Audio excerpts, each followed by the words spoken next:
and all my dear friends. First of all, I wish you very happy Republic Day. 26 January 1915 is a golden letter day in Indian history. It was a day when India's aspiration to its constitution fulfilled by its own people or the representatives. Originally having 395 articles, divided into 22 parts and 8 schedules. World's lengthiest constitution. But at now present, it was the 448 articles in 12 schedules because of the various amendments. So on this special occasion, I am going to tell you some words about salient features of Indian Constitution.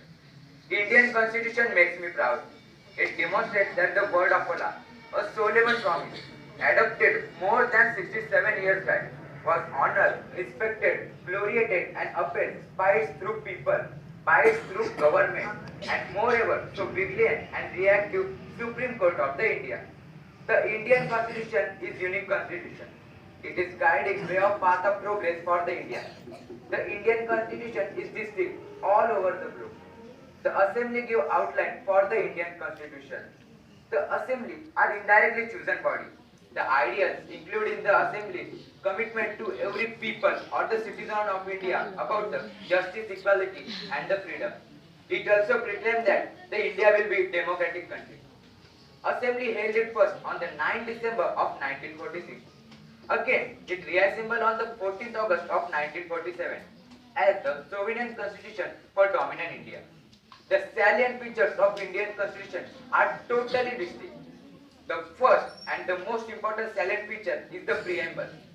Preamble includes the acts, objectives and the basic principles which are developed the Constitution directly or indirectly from the objectives which flow from the preamble. The Constitution of India grants and guaranteed the fundamental duties of the citizen which ought to be followed by every citizen.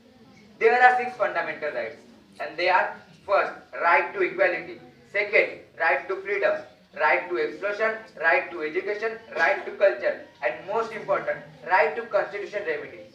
In 42nd Amendment in 1976, the fundamental duties of citizens are added, which ought to be followed by every citizen. The judiciary has the significant position in Indian Constitution. It is also made for the legislature and the executive. The Supreme Court is high.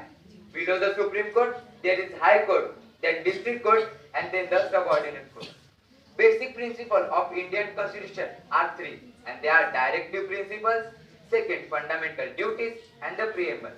Our constitution are drawn from several sources. It is a product of genius. We are blessed on them because it is a product of the mature body. So that is our duty to respect them. Thank you. Jai Hind, Jai Maa.